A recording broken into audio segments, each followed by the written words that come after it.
Well, hello everybody. How are we all doing? It's a lovely Sunday afternoon here in Littlehampton, West Sussex, and we're back for another live show. I can see already there's lots of people in the chat already joining in. Let's have a look who we've got out here quickly. So first of all, Turbo Stream saying good evening to the veg growers. We've got Richard Vobes. Good evening to you. Who else have we got coming down? Turbo Stream has today so beetroot on, radish on the plot, mainly been hoeing weeds and at the allotment for a few days in Pembrokeshire. Yeah, so who else have we got? We've got Oracle. Hello to you. Amanda Joy. Good evening to you. And Hargrave Vegas. Hello to you. Richard Golden. Hello to you. We'll come back to the comments in just a moment. First off, as always, like to ask, what have you been up to in your own allotments and gardens? Now, of course, as always, you can leave a comment in the description down below, or you can zap yourself in on the link that I'm just putting in the comments right now, or you can call in on 07307 135 174. Now, for me, what have I been doing at the allotment? Here and at the allotment. Now, last week, you would have heard me talk about Boona, who unfortunately got caught by a fox. Well, luckily, she has completely survived that. She's absolutely fine now. Just took a bit of time to get her less timid, less afraid. So she's okay now, which is a real relief. I did set up my little wildlife camera, and believe it or not, I caught some foxes. I caught some baby foxes at that, 2 of them roaming around my garden about 9 o'clock in the morning one day. So, yeah, that's, I think, why we had the fox problem last week. The mother was obviously after food for its cubs. What else have I been doing? Well, the wildlife / orchard / herb garden area, that's now pretty much done. I've finished clearing all the weeds. I've sown lots and lots of seeds, and I've also been I had a really big rosemary bush in amongst it, and I've completely hacked that right back, gave it a real hard prune, and I was very reluctant to do it because it was about 6 foot long, and I quite like rosemary. I use it a lot in the kitchen, but it just got too big. So I've given it a real hard prune. If it survives, all well and good. If it doesn't, oh well. We'll report back that on. Let me get my words out. I'm having a real struggle with words again tonight. Hopefully that'll be okay. And then today I went down the allotment, been clearing out more weeds, and I've got my leeks and my seed-grown onions in the ground. I've got to say, when it comes to onions, I certainly find I have much more luck with growing sets as opposed to seeds. I find the seeds just don't seem to grow as big. I don't know if that's just something I have, or I'm doing something wrong, quite possibly. I just find sets not only so much easier, but also a lot easier or a lot better results. So let's have a quick look in the comments and see what's everyone's happening. So Ballycillian is got loads planted out, was nearly had a very jam-packed polytunnel. Jacqueline Arnold, evening, planted out my runner beans today, South Devon. There you go. I think you'll get away with that. Just hope the wind dies down, but it's a bit breezy here. Yeah, I think you'll be okay in Devon, to be honest. I'm going to wait a couple of weeks and just see how the weather goes. I'm slightly further north, slightly a bit colder than you are in Devon, but I think you'll be okay. That being said, we had a lot of rain yesterday, didn't we? And it filled up a lot of my water butts, which has meant I've been able to fill up other water butts and keep things going. Adrian has joined. Hello to you. Apparently Ian Beddoes, yeah, he's joined. It's still raining there. Hello to you. Stuart Jackson, good evening to you. Muddy Boots, hello to you. Hope you're well. Somebody in the Facebook group is saying hi all. Unfortunately, if you're in the Facebook group, due to the way Facebook works, I can't necessarily see who you are, and you probably won't see if I pop the link in the comments. You won't see that either. But that's all right. Just let us know who you are when you write out a comment. What else have we got going on? So Turbo Stream, I noticed on my annual flower patch, some of the seeds have germinated. It took a lot of restraint not to hoe it. Now that's interesting because I always feel that's a good sign that it's time to really, your seeds can be sown outside. If the annual seeds are germinating on their own, I think that's a good sign. Richard Lewis from vegplotter.co.uk. Hello, how are you? That's it. I'm planting my beans out too. I'm also in South Devon. There you go. This is a great thing. By chatting about this, we can get people from the same areas who are able to do the same thing. Muddy Boots, brassicas, peas, salad crops, and onions all going out next week. Yes, yeah. I think I'm starting to get mine out. But we certainly really can get our plants out. And I'm glad. I was saying just the other day, I feel at the moment we're at this point where I feel that we want to get our plants out. It's this little weird time that I'm eager to get plants out, but it's just slightly too early. I mean, they may well get killed by the frost. But I think we're getting there. What else have we got?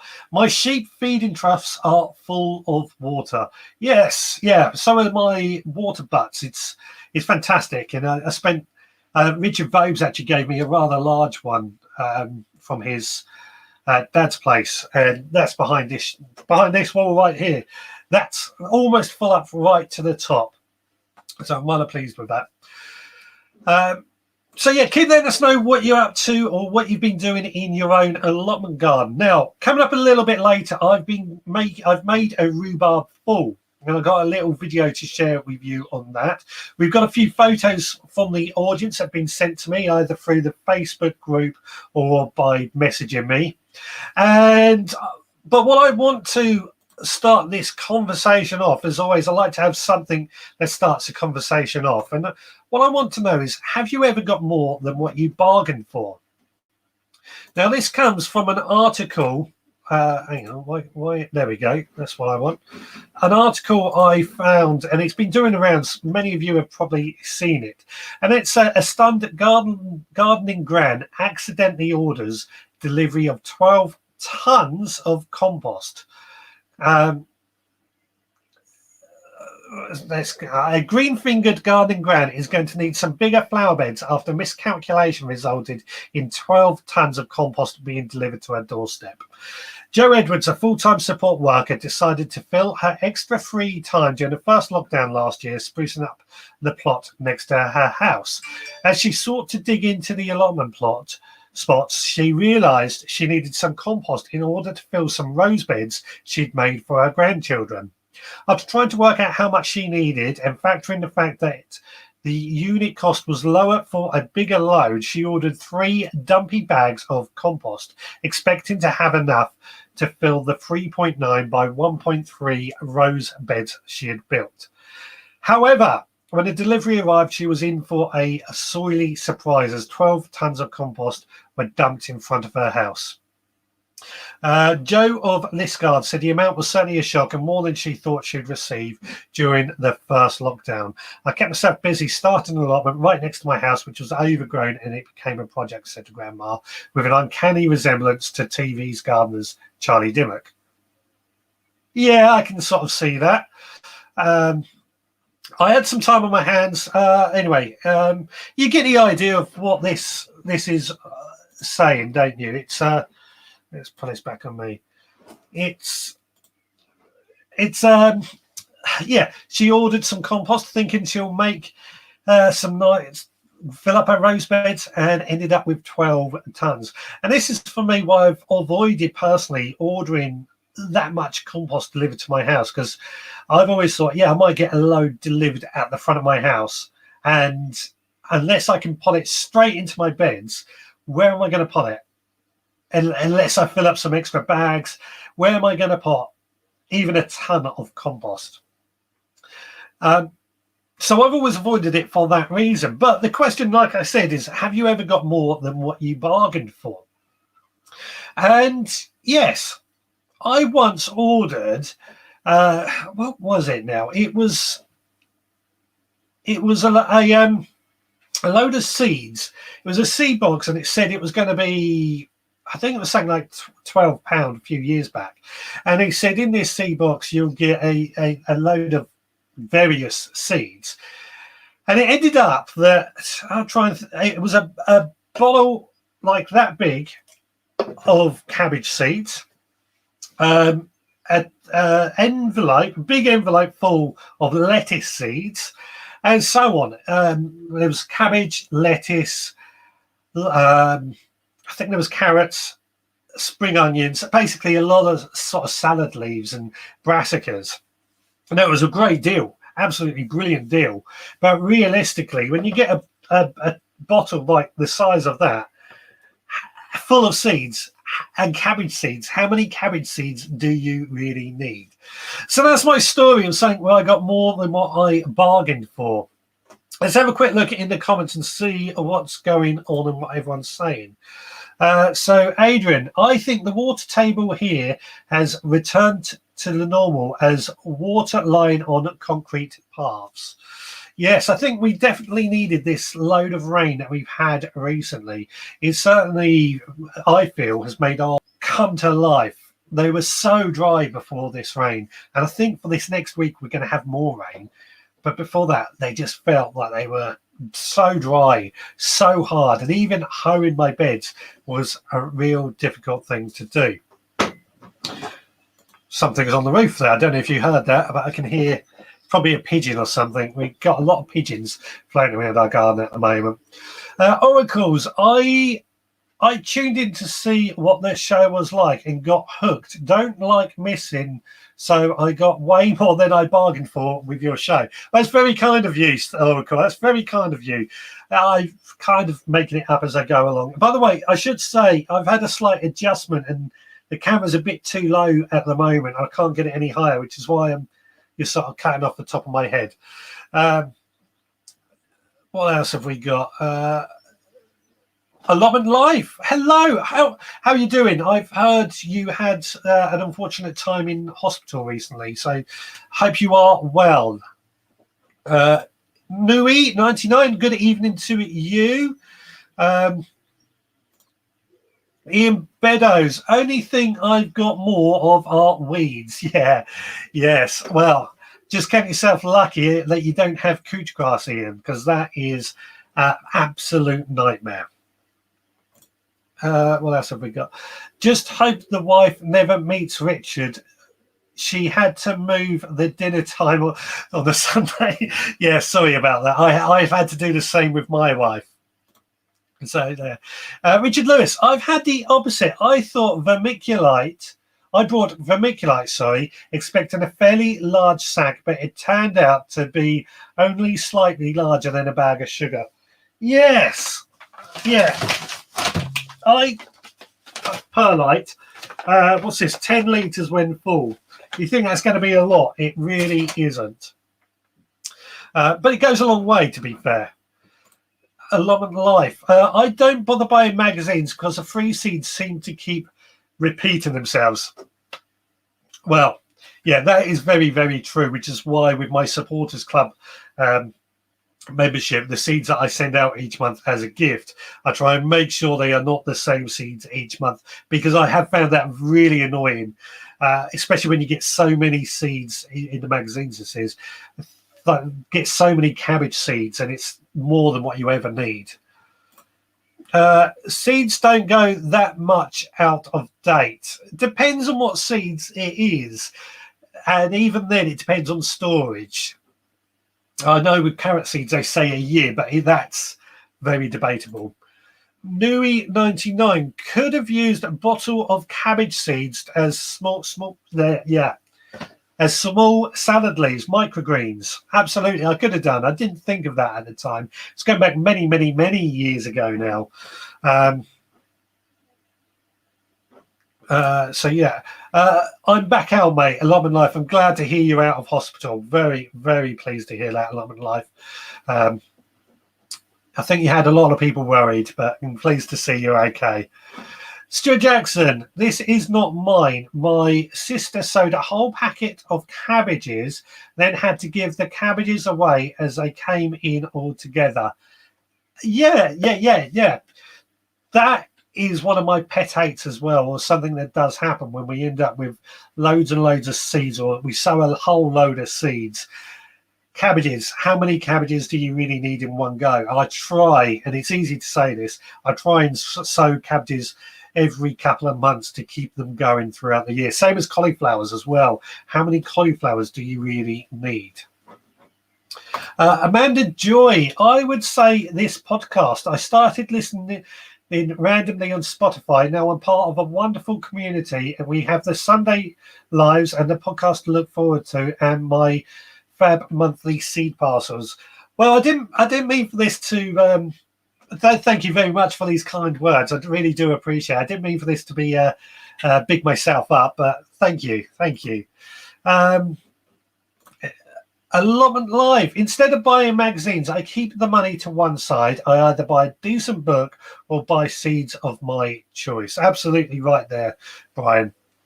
I should say, when I'm doing this, I tend to only read out the names of what I can see on the screen, just to stop confusing people. Richard Vobes, what are microgreens? Well, microgreens, basically, the easiest example I can give of microgreens would be cress. So you can grow cress on even a small tub like that, leave it on a windowsill, grow within a couple of weeks, harvest them and eat them. Cress, basil, you can do that with. A lot of brassicas, cabbages, Brussels sprouts, sweet corn, pea shoots. The list goes on and on. It's at the beginning of the first lockdown last year, it was something that I said as an idea for people who were panicking or worrying about growing food. Grow microgreens. Not because I thought it was going to feed them entirely, but more because I felt it was going to give people something to do. When people have something to do, they tend to panic less. So definitely, that microgreens, knowing Richard Vobes' house, microgreens he could grow really easily on his front windowsill. Take up no real space. Mighty Roots, if you're using the F1 variety, they very rarely go out of date because there are usually not many seeds in there. There you go. I didn't know that. I did not know that F1 varieties, which are, for those that don't know, F1 varieties are a combination of like a mother and a father plant. The seeds go together to create an F1 variety. But if that F1 variety goes on to produce more seeds, those seeds won't produce true to that original plant. So for those that don't know, because I know some people will ask these questions, I did not know that they very rarely go out of date. There you go. To be honest, I tend to just try and use all my seeds up. I hate the idea of them going out of date, but I tend to just use them up because they're there. Mr. Digwell Greenfingers has joined. Hello to you. Hope you are well. Just going to wet my whistle quickly. Money Boots is saying to Richard Vobes, various types of crops grown on thickly in small trays and harvested early. Yeah, I mean, the easiest example for everyone to understand is cress. Such a tasty little microgreen crop. Stuart Jackson, I stopped buying garden magazines and became a member of the Amazing Supporters Club. Somebody else, yeah. I appreciate everybody that has become a member because it does help keep everything running. Digwell Greenfingers, F1 varieties produce F2 varieties, 50-50 chance of them coming true to type. But it can be quite exciting depending on what you get in some ways if you do save your seeds. I haven't got my seed collection in here today, but I've got boxes and boxes of seeds, which is why I kind of stopped trying to save my own seeds, except for garlic. I tend to get my own seeds purely because I've so many. And this is, I guess, the trouble with magazines. My sister buys me a subscription to one magazine. I very rarely read a magazine these days, but the seeds I do tend to use those and save those up quite a bit. So, yeah, but this comes back to this original question: have you ever got more than what you bargained for? And my honest answer with seeds in the magazines is probably true. You do get more than what you bargained for. I think in the last one I got 12 packets of seeds, which I think is pretty good value. I've got complaints about them. You can't sow them that month, so you've got to store them sometimes until the following year before you can use them. However, that's a completely other thing. Take cuttings off F1 to get true plants. Yeah, there you go. So tomato F1s, for example, I'm trying to think of I think Crimson Crush is a F1 variety. If you take a cutting off that, it will come true to form. May not be able to save it for next year, of course, but never mind. Nigel Sadler is saying, microgreens sound fascinating.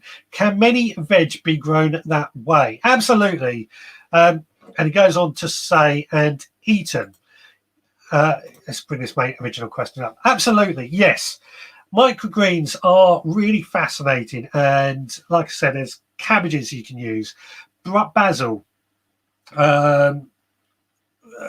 list goes on, sweet corn, nasturtiums, any leafy product, believe it or not, you can actually grow. Kale, to list it, I mean, the list goes on and on, hundreds and hundreds. What I personally try and do, because I think they're fantastic during the winter months when we can grow indoors, my wife particularly likes to eat a lot of fresh salad. We can keep that coming in throughout the winter months. So I'll have it on the windowsill, a few trays of these microgreens. And that'll keep us going. And I tend to use my seeds that I've either opened a packet that year and I've still got a few seeds left over, or they're going out of date, just to use them up. Going out of date isn't necessarily true when it comes to seeds, as we're having this discussion going on at the same time. But the fact that I can use them as microgreens is really good. We have our first caller. Where's my headphones?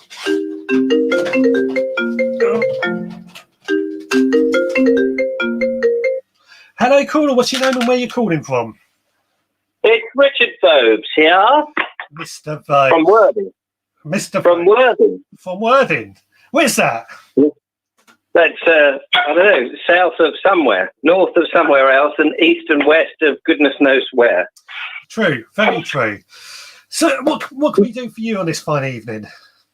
So let me just ask you another microgreens question, because I'm not fully au fait. Are you saying that basically they're just baby vegetables?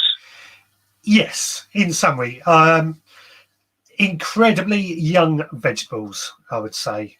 So you would, if we take cabbages as an example, you would put a bit of tissue paper in the bottom of a tray, probably a bit bigger than the one I'm showing on the screen.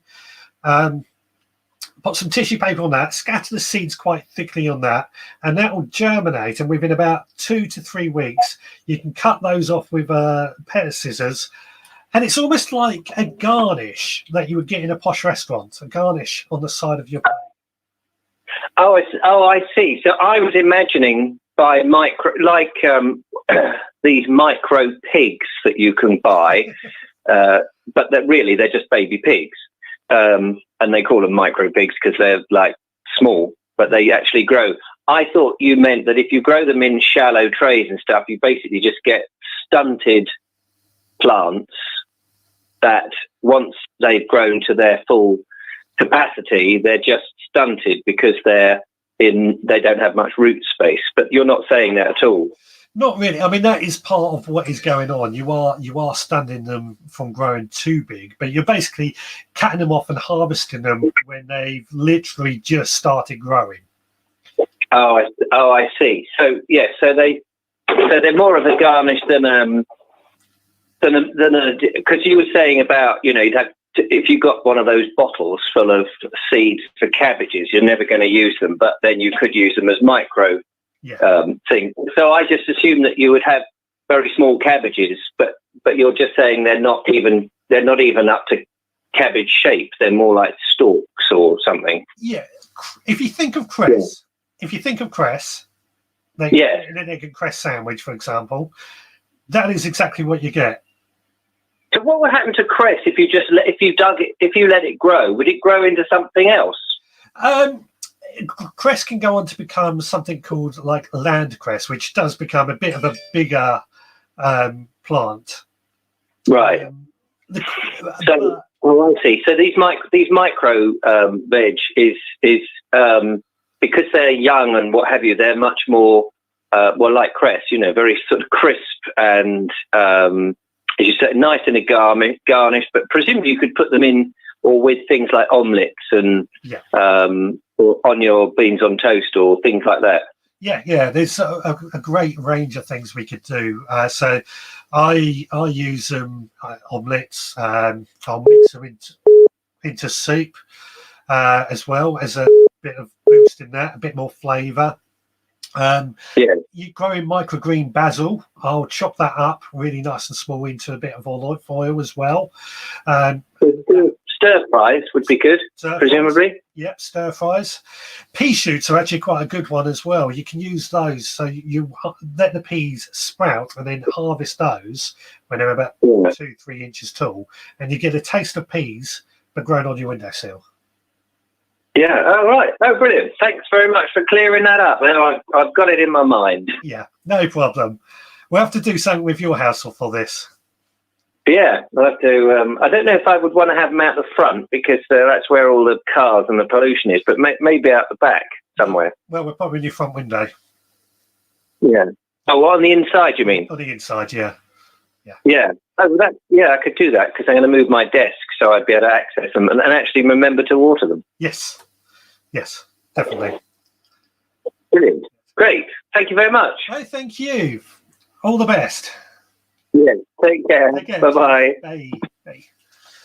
There we go. Our first caller of the evening, Mr. Richard Vobes from Worthing. Somebody did call during that call with hidden numbers. So if you want to call back, please do, because I can't see who it is. Getting a lot of messages on my main phone. Who else have we got? Digwell. Over 4 months, I got 3 packs of white gems from Grow Your Own magazine. White gem parsnips. Yeah, that is a common one that they seem to do.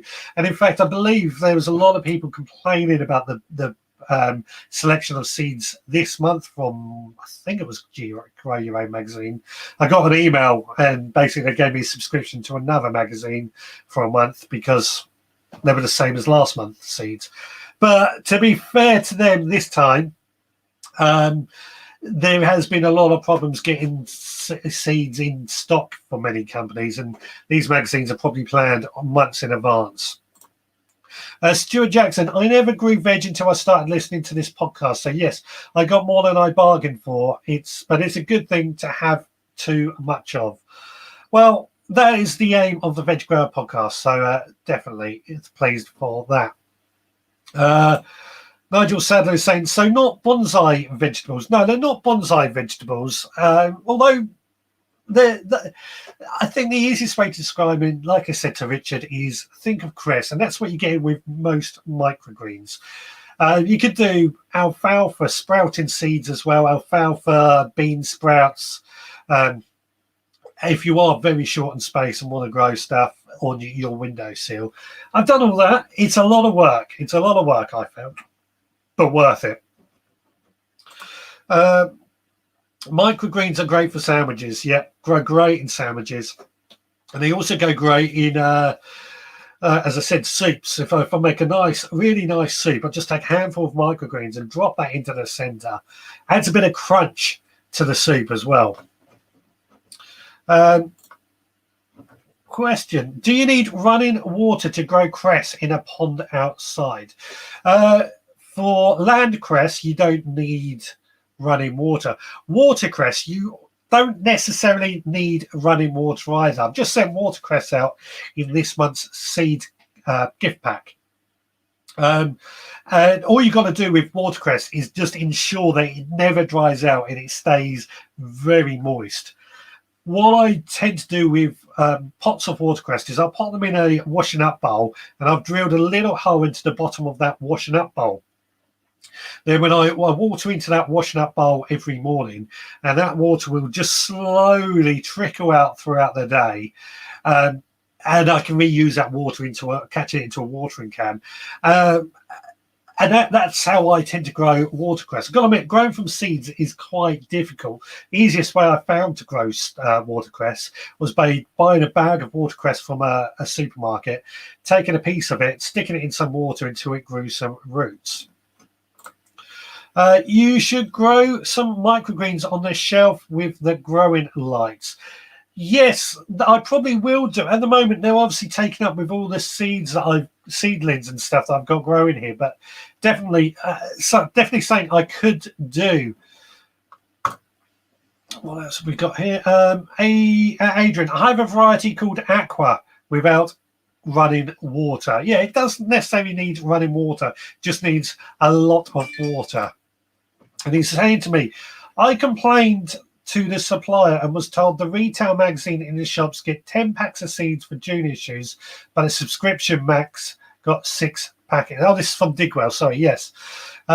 Yes, I've heard that as well. If you subscribe to some magazines, you get less than what if you buy it in the supermarket. A lot of people complained about that. I've got too many seeds. is my answer to that.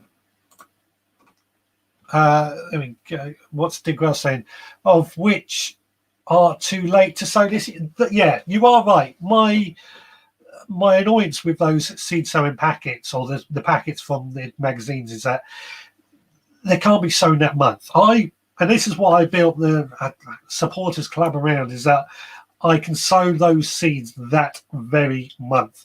It's not easy to find at least 6 packets of seeds in the December, January time that we can sow that month, but I have decided with that in mind. Okay, so I'll tell you what, I'm going to pull up a little video of this rhubarb fall that I made earlier. Let me find it. Where is it? And then we'll come back and I'll show you how it turned out.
Right, like I said, that was something that I made earlier today. And if you don't believe me, if I bring up this second camera, you'll see I've got it right here. And it's turned nice and thick and mousse-like, which let's bring it back to me. Let's see what it actually tastes like. Oh yeah, that's good. That's really good. I like that. I was saying my wife made a rhubarb fool last weekend. Really, really nice, actually. Very nice. And I meant to use the same recipe that she used. She told me what it basically contained. I went online, found the recipe. Turned out it was a completely different recipe to what she used. So I got a bit of a telling off from Amanda for that. But never mind. That's really nice. I like that. It's really nice and moussey as well. Turbo Stream is saying how he is hungry now, so I apologise for that. But yeah, it just goes to show, if you grow your own food. The reason I brought up rhubarb full, actually, I put a post out the other day, a little photo of my rhubarb. I've got rhubarb coming out my ears, to say the least, and I'm looking for different ways that I can use rhubarb. Rhubarb full, rhubarb crumble. I know Digwell shared his video for rhubarb crumble. That rhubarb full, rhubarb crumble. I've made rhubarb chutney. So many rhubarb recipes I've experimented and tried with. Love it, absolutely love it. But I keep trying to find something a bit different. There's only so much crumble you can eat after all. Now, this is the comment about the magazine subscriptions. Go for the online magazine subscriptions. No seeds, but also no storage involved for your old copies. That's a good point, because I've got so much. So many old magazines lying around that it does. Yeah, but I don't read them. I keep saying I'm going to get rid of them. The only ones I should really keep is when I get a mention in them, because I like seeing my name in the magazine. Or Money Boots is quite often in a magazine as well. Not the one that we've mentioned so far, of course. Steve has joined us. He's just came in from the garden. Can't believe it's so late. What is it? 20 to 7. So time's certainly getting it on. Do you get rhubarb full as part of the Veg Grower Podcast Club? Afraid not. No. That's a you have to be here. I can't send it through the post because I wouldn't want anybody to eat that after it's been through the post. It's one thing. I just realised where this is going to go. I was going to say you have to be here to try and eat it, and then I realised that last time I mentioned it, we started on this conversation about trying to do a meetup, which I would really like to do. Would like to do. I just think it's going to be a bit difficult this year with COVID and everything, and finding somewhere that I can do it in. Anyway, Turbo Stream gives most of his rhubarb away to neighbours, always gladly received. Yeah, I mean, for me, so we inherited a rhubarb when we moved into this house, and I planted another one next to it. And then on my allotment, I planted 3 more rhubarb crowns, which I brought with me from my old allotment. And then when I took on the newer half of my plot, as I call it, I inherited 4 more rhubarb crowns there. So that gives me 4, 5, 6, 7, 9 crowns of rhubarb. Far, far too much, in all honesty. So I probably should get rid of them, but I just find it difficult to get rid of any plants like that. What's Adrian saying? Does anyone ever go back to old mags when they go out of date? No, in all honesty. No, I don't personally. I don't know if anybody else does, but we'll leave that out there. My other half hates rhubarb and has been known to sabotage it. Well, personally, I really quite like the stuff. Let's bring the banner back up quickly. There we go.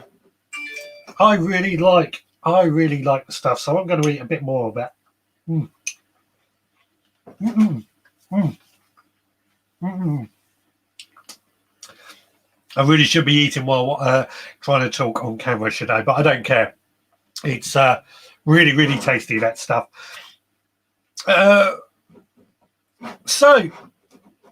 Adrian likes rhubarb too, definitely. Yeah, I absolutely love the stuff. Just trying to find different ways of using it. Nigel has gone on to say, I have a spreadsheet to log magazines month for articles and look back at my digital editions. Nigel, you're far too organised. Yeah, I don't know how you find the time to keep all these spreadsheets and stuff. It's quite a fantastic thing. If oh, I just realised, if anybody wants to call in, then please do. If you want to zap yourself in, I'm going to add the link in the comments right now. Just realised I did it earlier, but I haven't mentioned the zapping in for a while. So, God, my phone's going mad. I normally put it on silence. I normally... What was I saying? I've lost my train of thought there. Oh, shut up. Yeah, but if you want to call in, 07307 135 174. Or if you want to zap yourself in, the link is in the comments now. Just click on that link. It will take you. You can do it on your phone. It will access your camera, your microphone, and you can appear on screen alongside. I don't need that anymore. So yes. I've got a few photos that have been came in as well. Oh, before we get to that, actually, I got a telling off on Facebook the other day for not asking anybody watching on Facebook, and I believe on YouTube as well, to like the Veg Grower Podcast, the channel or whatever, and click the bell or whatever to get notified whenever I go live. So I've got to mention that on every single video, otherwise I get told off. There you go, I've done it. I got a few photos came in. Let's get rid of that. Let's get rid of the banner as well so we can see them all properly. Where are the photos? Here we go. This is it. So this first photo comes on from Philly, and this is Linda's polytunnel. Now I've got to mention Linda, otherwise Philly won't get any of his much needed dinner. But yeah, looking good, isn't it? That looks like either lettuce or spinach growing in amongst the tomato planters. Those tomato planters are very similar to what I've used in my own greenhouse this year. I probably should have used them outside, in all honesty, but hey, I'm going to give them a try. Now, Ian Beddoes shared this photo asking if anyone knows what this plant is. Now, I know I've seen this on quite a few groups as a bit of a comedy thing. And you know what? I can see the funny side. But what was even funnier for me, a couple of days later, Ian then put this picture up of asking what this animal was. We're outside his back garden. Now, Stuart's been sowing more seeds using his toilet roll paper, newspaper rolls, looking really good and looking like he's got quite a few seeds to be sown. Always busy, Stuart is. But he's also been saving water in this rain that came down, sticking buckets outside to try and catch as much water as he possibly can. I believe he said he managed to fill up 2 buckets, which is probably 2 watering cans extra or more than what he would have had before. Stuart Reynolds has also shared this photo of the apple orchards in Kent. This is in the back of a post I put up about my favourite flower being the apple flower. Look at that. I mean, I just love the look of these apples growing in these orchards and the flowers. And he also shared this photo, which unfortunately is on its side. But this is the apple flower from a brownie apple tree. You know, also looking really, really cool. And, you know, who says that veg gardening is not beautiful when you see things like that? Right. I'm starting to say a lot. Let's see what's going on in the comments. There we go. I prefer the YouTube vloggers to magazines. This is from Cillian. If I watch a thing done, I understand it better than reading about it. I'm an audio person, in all honesty, so I tend to listen to things more, and I can understand that better by listening. Excuse me. However, I know there's I know what you mean by sometimes you need to see how something's done to really understand what's going on. It's Katie John Rambo McDonald. What a cool name. I love your podcast. Pray for Boona the chicken. Yeah, she's okay. We mentioned earlier, Boona is okay. She's back to her old self. She's got to grow a few more feathers, of course, but she's brave enough now to walk around the garden without me. But we're still keeping an eye out for the foxes. And as I said, if anybody missed it at the beginning, I've set up a wildlife camera and I actually caught some fox cubs. So I think the mother was the one that caught Boona, and I believe she was trying to encourage the fox cubs to do the work, which is the only reason that Boona survived. But that's the joys of keeping wildlife or animals, isn't it? I will not kill any animal, I will not, but foxes are doing what foxes do. I can't blame the fox, but I've just got to try and keep the foxes out of my garden. Didn't see what I don't see. Oh no, this is in reply to what Cillian was about preferring YouTube videos over magazines. What Nigel was saying, he agrees, or good reasoning there. And Steve is also agreeing with that. Magazines don't seem to have the depth of information, whereas blogs and vlogs are real life. Yeah, I think when it comes to magazine articles, you've got to, same with podcasts, it's about trying to create the imagery in the head. And a video does it so much easier. I will say video does create, or it doesn't even create the imagery. But when you're writing an article or talking about it, you've got to create the image in the listener's or the reader's head for them to follow what's going on. Added to that, YouTube real life challenges, successes and failures. I absolutely agree with that.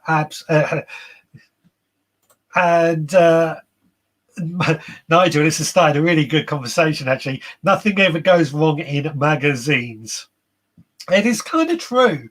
I think magazines are there to sell, aren't they? They're there to create and encourage. And I think also TV can do this as well. They make it look easier than it actually is. How many times I've seen somebody in a TV show, gardening show, say they've dug this hole out to pot a pond in, when actually there's been a group of people behind him who have dug the hole out. I just realised I gave away who I was thinking of there. But they've had a group of people digging the hole, or a JCB come in to actually do the work, and it looks like the presenter or whoever's doing it has just done it in moments. But that's TV. It's what it's about.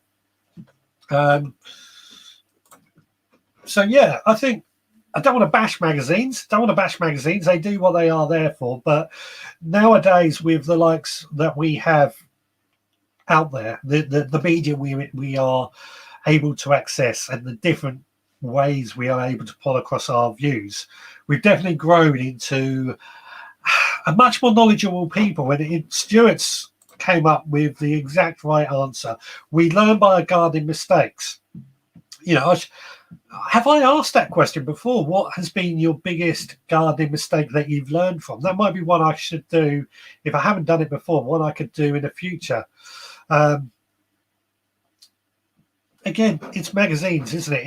It is what it is. And unlike magazines, the great information yourself and Nigel gives is free. You're right. The information I do on the podcast and Nigel does on his is free. But I know Nigel and I have discussed this a lot of times. With the podcast or YouTube videos, there's a lot of work that goes into making them. A lot of work. I say the podcast, I only do one podcast a week. I do this live show, and I do other podcasts for supporting members club. But producing that one podcast is about 8 hours that goes into that by the time you've taken in all the recording. I've got to do the gardening, as that's on top of the gardening, really. Taking in all the recording, the editing, fact checking, everything else that goes into it. It's a lot of work. It is a lot of work that goes into it. And Nigel will back me up with this. Making a Richard Vobes as well, he works harder than anybody I ever know on YouTube.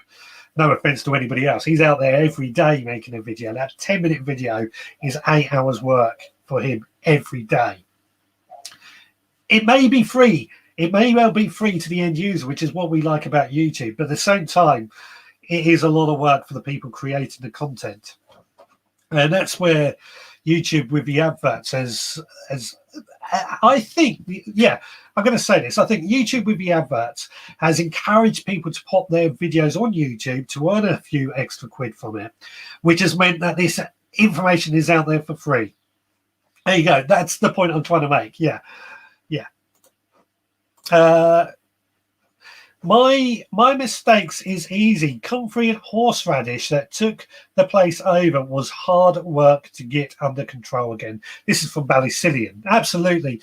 Two of the worst, apart from couch grass and other things, is a lot of they do take over. I think we'll save that conversation for another one. The biggest gardening mistake that we've learned from, maybe next week or what we're doing the week after, maybe the week after that, Gardeners World Live Spring Festival. I'm not sure what I'm doing for that yet, but we'll come to that. Adrian is saying he's fed up with TV. I stopped watching TV years ago. We have got a TV. We pay a TV license. Even the wife is we don't watch it. Here we go. From Nigel, producing a constantly good gardening magazine is difficult because in general gardening does a full circle each year, so it keeps repeating things. That is so true. That is so true. Each year we're sowing the same seeds in January or February or March or April. We're trying to learn. We're trying to do something different, and that's the thing that magazines have got to do. Unfortunately, most magazines are monthly. If they'd done it on weekly, made it smaller and cheaper, they'd probably actually find it better to get more different content because there's different ways to go through things. TurboStream, we are glad of content providers so thank you for content. Yeah, I think content is completely gone away from the gardening subject, but I get what you're saying. Content creators love it, absolutely love it. I think that's the only way to say it. Adrian, I have a load of my father's gardening magazines from the 70s and 80s. I will probably throw out or burn. Yeah, I mean, when you go back to magazines from that era, you probably find that they've got completely different attitudes. So they wouldn't be afraid to mention the use of DDT, a particularly nasty weed killer, for example. It was all done back then, very, very common. Now, the mention of weed killer, particularly DDT, is banned, I believe. But the mention of any weed killer in a magazine would be basically a lot of bad press. So, wouldn't even bother. I don't watch Stuart Jackson. I don't watch any gardening shows. It's not real. It's so much nicer to watch YouTube or shows / videos. I agree, but it's not real because if you imagine a video of somebody digging a hole, that's a boring video. So it is edited in order to not be boring. I mean, like if I use the pond example, how long would it take to dig a pond? Hours. And if that's just a video of somebody digging out a pond for hours, that's a pretty boring video. Say that I did watch a video once of somebody building a wall. So who knows? Good content can be hard to find on YouTube. Who wants to watch a load of vids from a channel that produces this is how I sow cabbage, this is how I sow cauliflower, this is how I sow broccoli? You're right. I agree. But well, completely not gardening this, but what they're doing by that is hitting that search engine optimization, so they get found within the YouTube algorithms. Best way to get found on YouTube is to answer or ask the question that people were going to be searching for. It's as simple as that. I love reading old gardening books and how different things have changed and acceptance of practices. Yes, I've actually got one of my old granddad's books from the 1940s, and it's really quite, was it 1940s, maybe in the 1950s, thinking about it.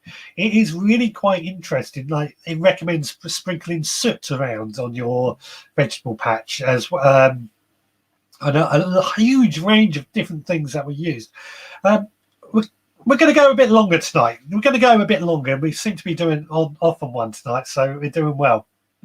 But yeah, the example, DDT as a weed killer, banned completely now. But I've listened back to old episodes of Gardener's Question Time, and they were like, yeah, just go spray some DDT or stick the what was it? It's a weed, like a vine weed. I can't think what it's called. Stick the end of that into a bucket of DDT or like powder and leave it, and it'll die. You know, we wouldn't think of doing that sort of thing nowadays, really. There used to be a weekly paper called Garden News. It still is, I believe. I've seen it. I don't know if it's weekly now, though. But I certainly think it's a good way to go. Ballycillian, I found the main problem with magazines is each issue deal with UK grown, but they can't allow for north-south weather.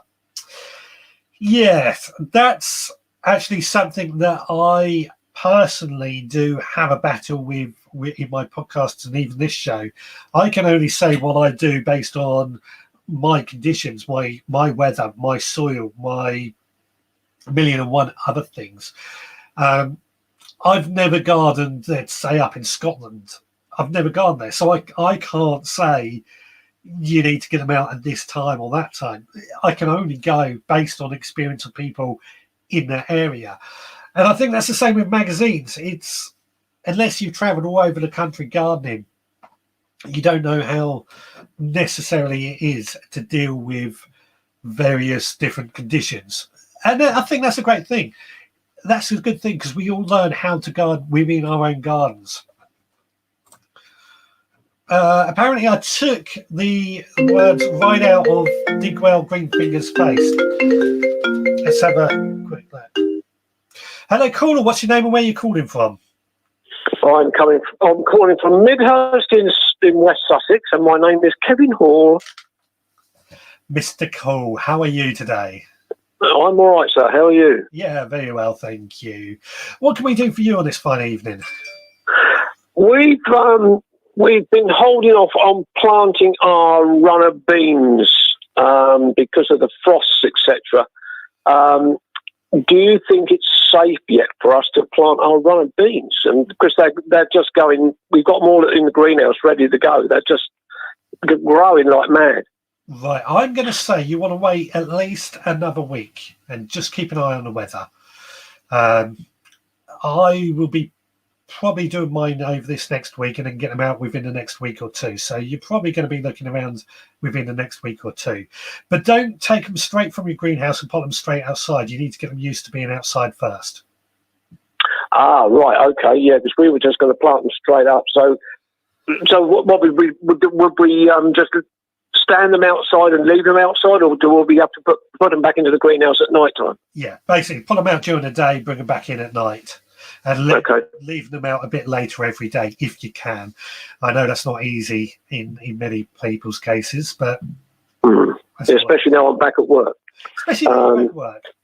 Well, I don't know if you have a cold frame. My trick for that is actually to use a cold frame and pop them out in a cold frame, and then you've only got to open and close the lid every day. Actually, you remember what our plot was like when we first took it on. You couldn't see anything in there for the trees and brambles. And in amongst everything else that we found on the plot, we actually did find a very small metal frame, cold frame. Yeah. So they might be able to go in there, but I'm just wondering if they might be a bit too tall because they're just going mad. Can you but we could probably try. We could probably give that a try. Yeah, give it a try. Got nothing to lose, have you? No, apart from the plants. Well, the thing is, if they do die, you can still go off to a garden centre and buy some replacements. Yeah, of course. And then you put that down to experience, because I know this is your first year with your allotment, isn't it? It is, absolutely, yeah. And it took 2.5 months to clear the plot with all the brambles and saplings and everything else. But we've got 3 lots of potatoes in. We've got Wilger, King Edwards, Maris Pipers in. Yeah. The Wilger are coming up really nicely, so they've been forked up. We've got cabbages and cauliflowers in, which are doing really, really well. We've got we're just waiting to get the runner beans in, but we've created a little bit of a fruit area as well. So we've got what we got in. We got thornless blackberries. We've got a row of those in. We've got a row of raspberries in. We've got a row of black currants in. This is all stuff that we've found on the plot, which we've just moved. Strawberries, rhubarbs, and we've created 2 wild flower areas. It's come on so well. And stop eating that rhubarb. You were talking. Chance. You're quite right. This is our first year, and it's been great. So we just want to get some more stuff out. Yeah. You're gonna have to. So we want you to come down, Richard, sometime, and have a look, see what we're doing. Okay. You can tell us what we do. You can tell us what we're doing wrong, and then you can possibly tell us what we might be doing right. Yeah. Well, actually, Amanda and I are off work next week, so we'll fit something in then.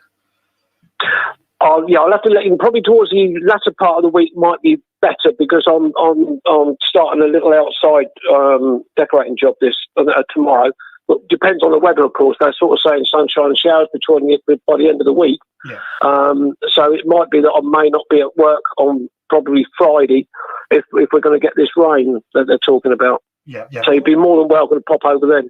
Well, I'll message you and we'll sort something out. Okay, cool. All right. Anyway. All right, Richard. All right. Thanks for your advice. Thank you, Kevin. All the best. Cheers. Keep up the good work. Cheers, mate. Cheers. Bye. Bye. Bye. Kevin Hall. I have to go and visit his allotment very, very soon. Right. Amanda Joy. I've got about 30 lovely gardening books that were my grandparents. I love reading them. Charity shops have some great books that you can pick up for a couple of pounds. I prefer them to magazines. Yeah, I do like the old books. But I remember also in one of my older books, it recommended planting garlic in March. Well, modern or current thinking is that March is too late. So we're starting most of our garlic off much, much, much earlier, so October, November time. Now, I'm not going to say that that's not true, because I believe, and we're running this experiment, that if we plant our garlic in March, it won't create little cloves because it needs that period of weather below a certain temperature. But that's why I'm doing this experiment, to put that theory to the test. I've got to say, at the moment, it does look to be true. So Bally Silly, yes, Richard, that's why I like YouTube. I can judge you in the south, Nigel in the middle, and the Newcastle boys further north. Absolutely. This is a great thing about YouTube or podcasts or anything like that. We get our blogs as well, get a wide range, and see how much things are different. Even something as simple as the weather. I remember just the other day, we had beautiful bright sunshine here in West Sussex. Yet my friends over in Wales were saying it was absolutely hammering it down with rain. So, yeah.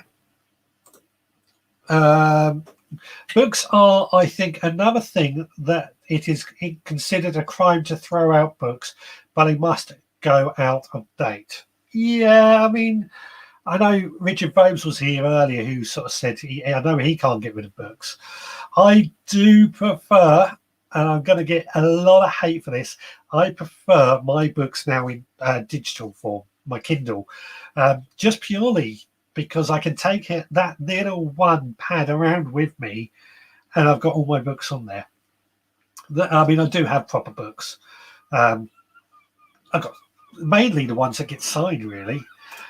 Turbo Stream. I've only sowed my runner beans last week. Yep, same here. And when you pick your rhubarb, pot the leaves flat on the beds. Great slug trap.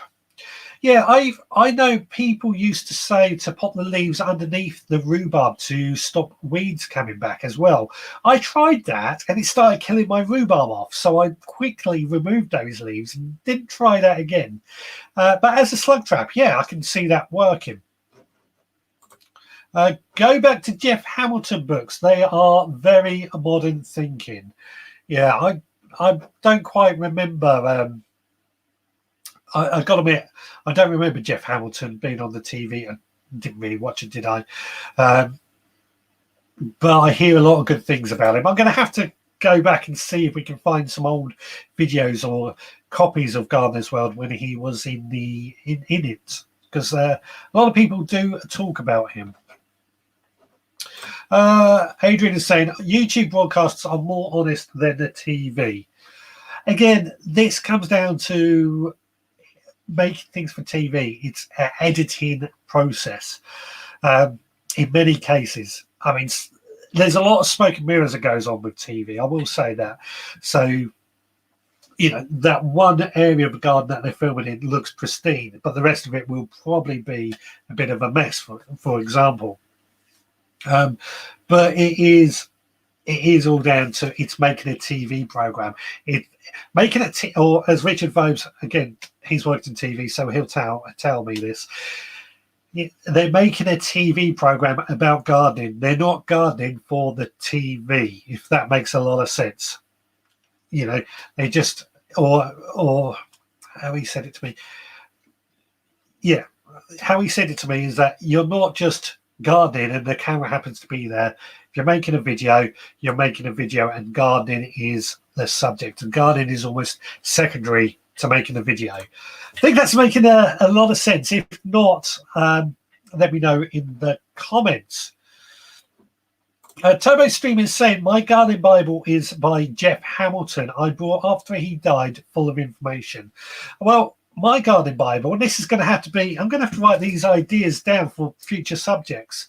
I've got a really good book by Alan Titchmarsh, and that is, for me, my gardening Bible. It's a thick book, pretty much covers every single vegetable you can go. I'm trying to think what it's called, but I can't think, excuse me, off the top of my head what it's called now. But yeah, that for me is a gardening Bible.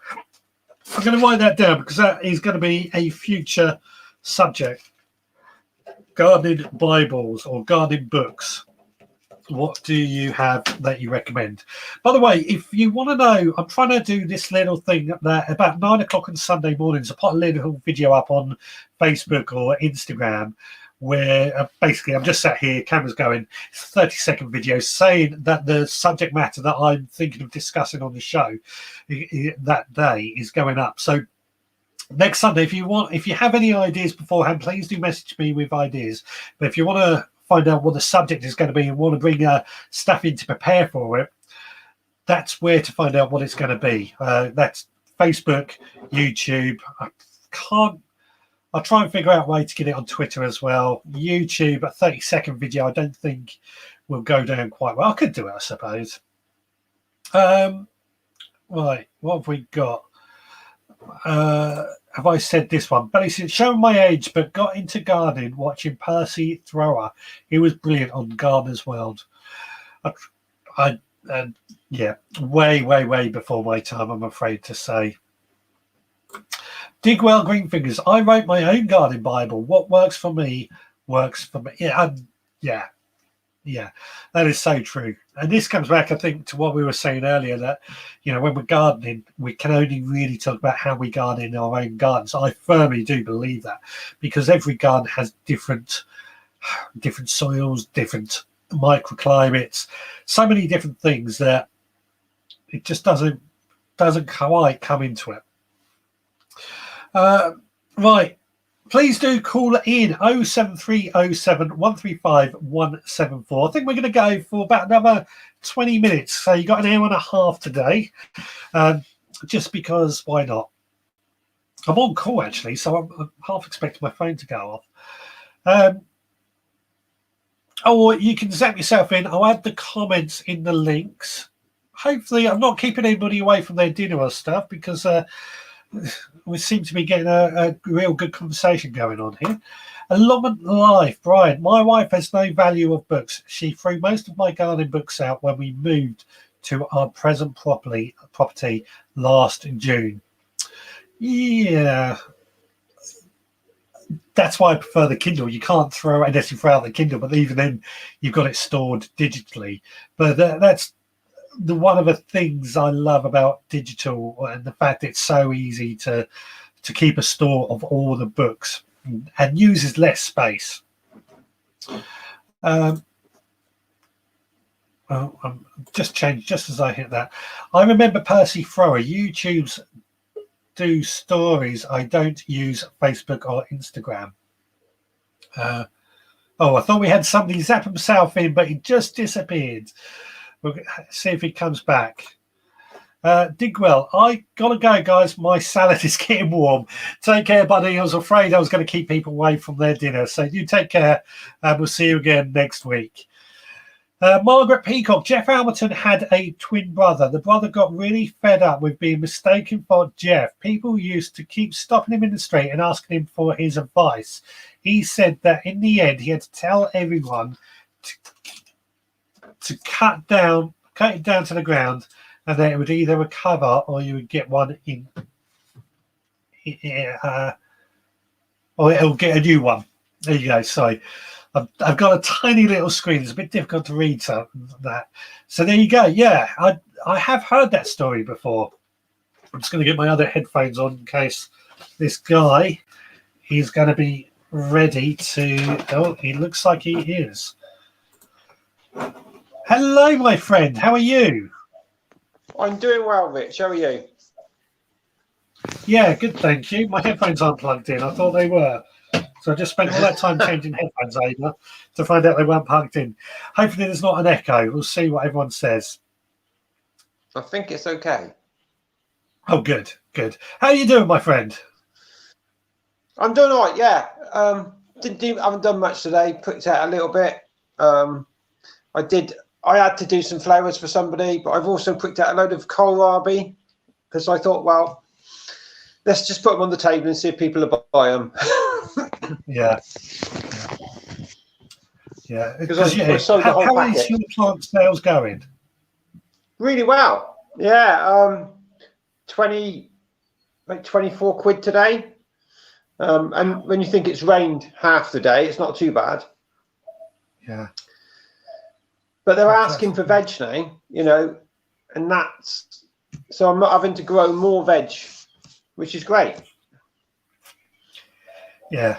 So I'm glad you have so many seeds for that now. Yeah. I got butternut squash. I've got all sorts growing in my greenhouse at the moment. Fantastic. I don't know what I'm going to do with all these butternut squash plants, but well, whatever doesn't sell, you can grow. Yeah, that's what I say. My flower garden is whatever doesn't sell at the end of the end of May goes in my garden.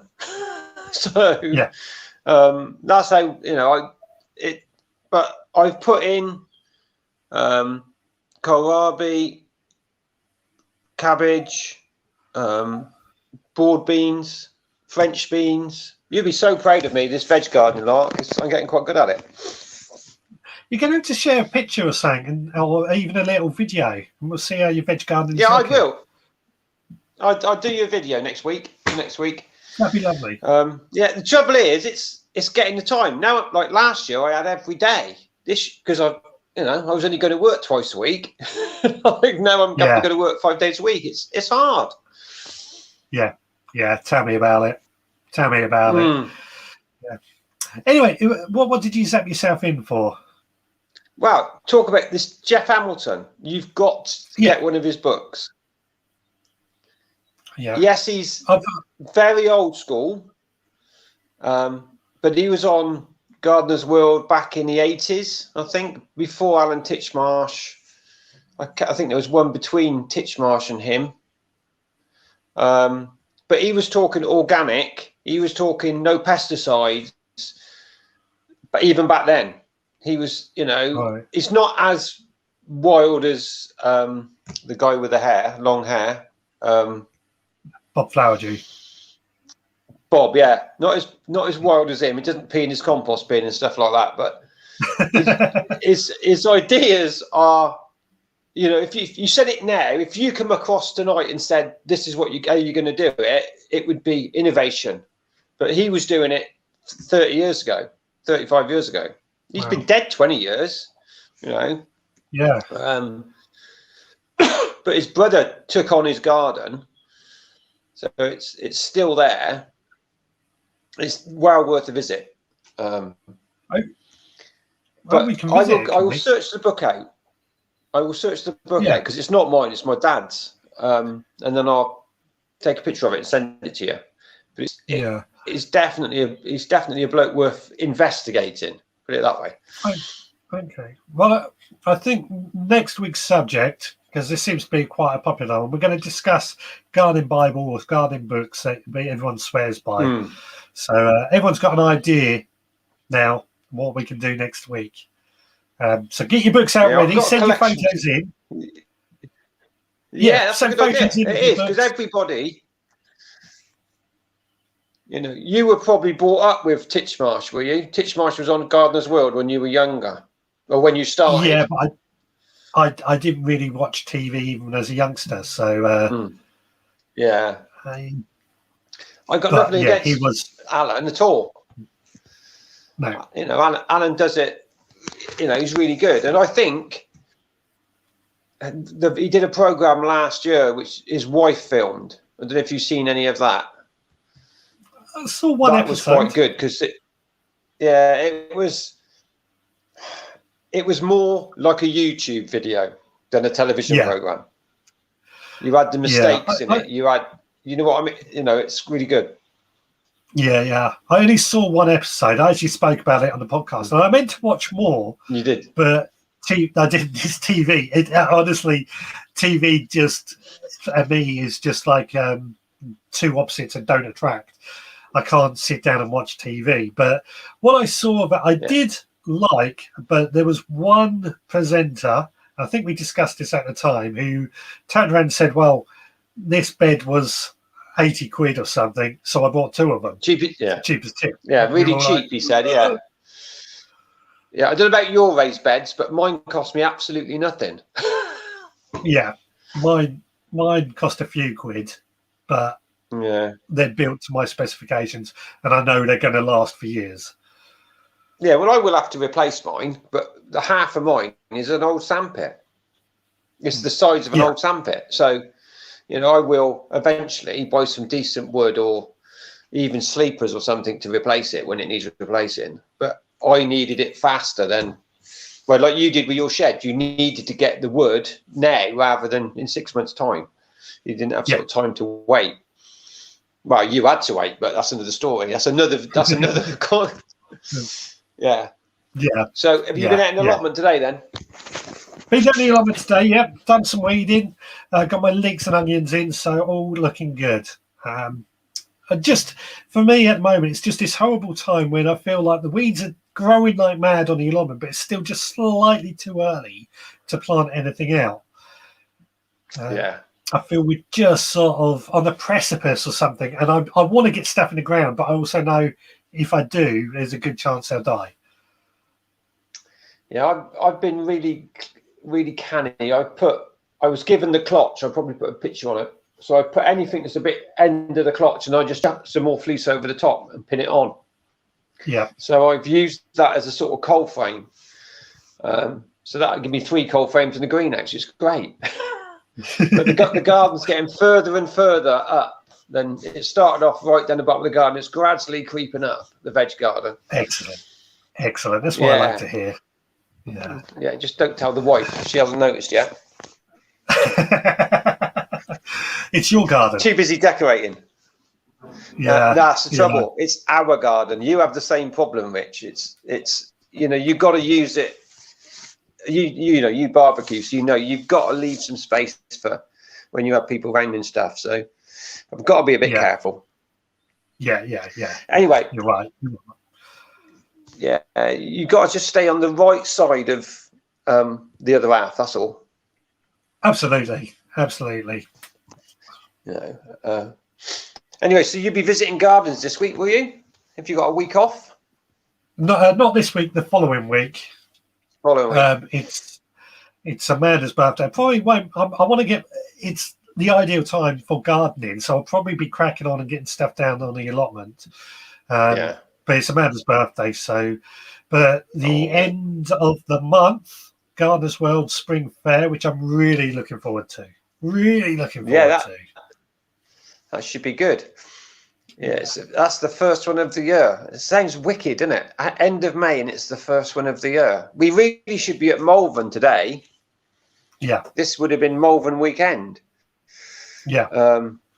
Which is, I know they've got one in June as well, haven't they? They got a summer festival, but it's not the same as what you're going to, I don't think. Yeah. And their autumn show is this. Go on, sorry, Rich. So the spring show, this Gardeners World Spring Show, is the first one they've ever done, so I don't know what to expect. It's a nice venue. Yeah, Bewley Motor Museum, lovely venue. Yeah. I think the Malvern show in September is the same weekend as Chelsea. Oh right, that's a bit of a conflict. I'm sure it is because. I'm sure. I know it is because Chelsea starts on the Wednesday, doesn't it, and finishes on the Saturday, and Malvern starts on the Thursday and finishes on the Sunday. Yeah. No, Friday, Saturday. There's no autumn's Friday, Saturday, Sunday. Yeah. You know what we're saying about our partners. You know what we're saying about our other half. New Year's came in and said, "Joys of being single. You can do what you like." Yeah. Yeah. I lasted till I was 30, so I did all right. Yeah. I was about the same age as well. A bit younger, actually. Ballysilian, I'm pleased for Ian getting the grass clippings to mulch at the allotment. Yes. Yeah. Oh. Your grass, using grass to clip at the allotment. Now the grass is glowing. Now the grass is growing. There's a lot more of it available for mulch.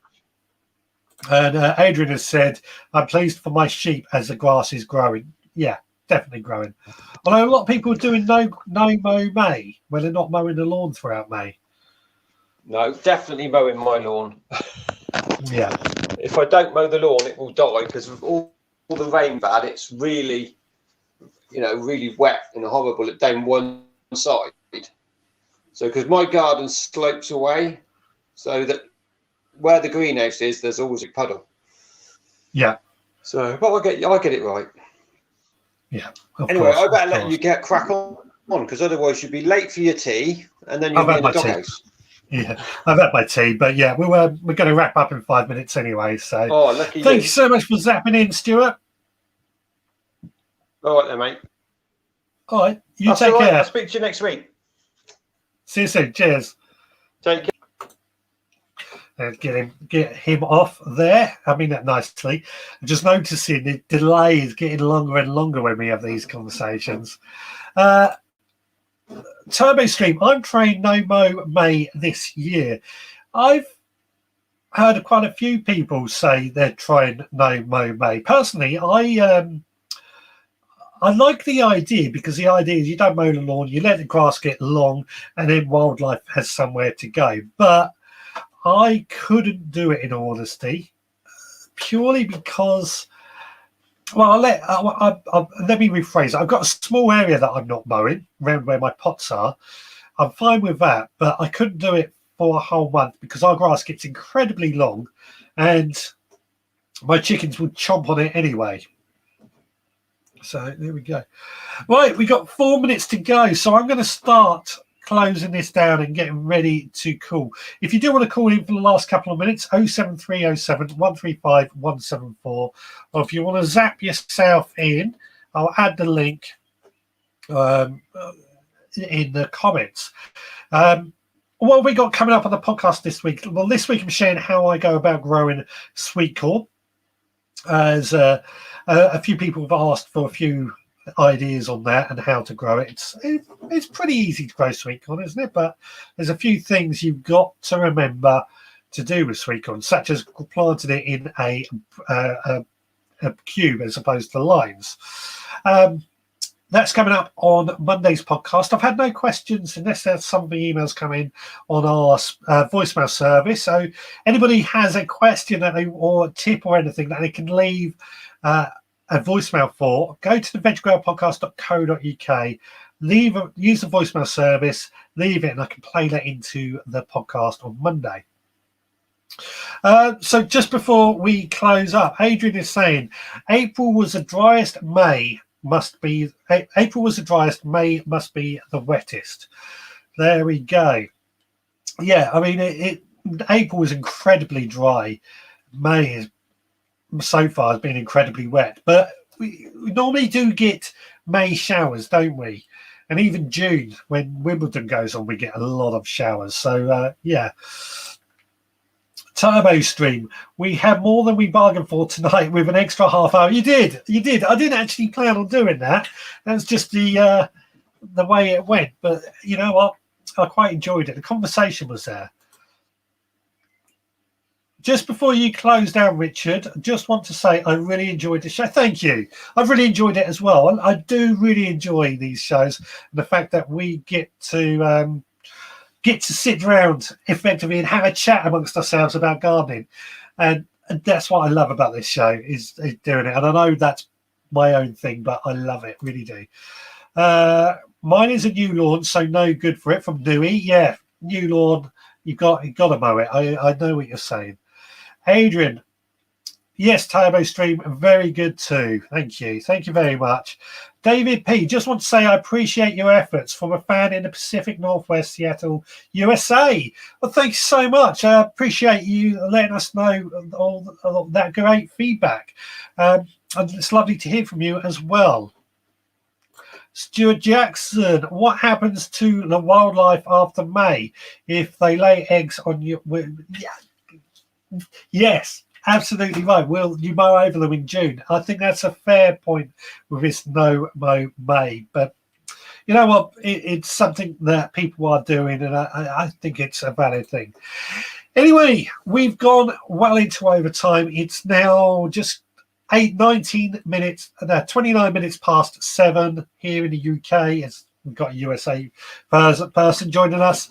I think we're going to wrap up. It's been great chatting to you. I'm going to go and finish off this rhubarb full that I've made. The coffee has actually gone cold, but I'm still going to drink it. More importantly, time to close up, get ready for going back to work tomorrow, unfortunately. And I can also see why my phone's been going off all night. Anyway, thanks so much for watching. We'll be back again next Sunday, 6 p.m, where we're going to be chatting about gardening Bibles and gardening books. And of course, if anybody has their own conversation they want to add, please do add it in and leave the comments, call in, zap yourself in, all the usual stuff that we do. Until next time, take care and all the best.